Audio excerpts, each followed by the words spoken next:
আপনাদেরকে কেন ধরেছে দিদি? আপনাদেরকে কেন ধরেছে?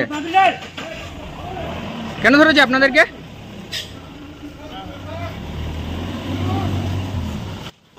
শান্তিনিকেতন থানার পুলিশ অভিযান চালিয়ে 6 জন মহিলাকে দেহ ব্যবসার জন্য উদ্ধার করা হয়। নিয়ে এসে দেহ ব্যবসা চলছিল, 2 জন অ্যারেস্ট হয়েছে, মালিক এবং ম্যানেজারও। তো এই যে শান্তিনিকেতনে যেটা অভিযোগ, শান্তিনিকেতনের গোয়ালপাড়া, তালতোড়, শ্যামবাটি বিভিন্ন জায়গায় দমদমিয়ে দেহ ব্যবসা চলছে, এটা নিয়ে আপনাদের কি বক্তব্য? না, আমি তো এটা জানতাম না, এটা তো আপনাদের কাছ থেকেই শুনলাম। কারণ এখন হচ্ছে আমাদের যে অ্যাসোসিয়েশনের যে হোটেল আছে আমাদের লিস্টেড, তার বাইরে এখন প্রচুর হোটেল, হোমস্টে, লজ, তারপর এয়ারবিএনবিতে কিছু ফ্ল্যাট ভাড়া দিচ্ছে, যেগুলো আমরা জানিও না বা আমাদের লিস্টে নথিভুক্তও নয়। এবার তারা যে মানে কতগুলো হয়েছে বোলপুরে আর কতগুলো এখন আছে সেটাও আমরা জানি না। তা এগুলো যেটা যদি এরকম হয়ে থাকে সেটা খুবই খারাপ জিনিস হয়েছে, এটা আমরা খুবই নিন্দনীয় ঘটনা।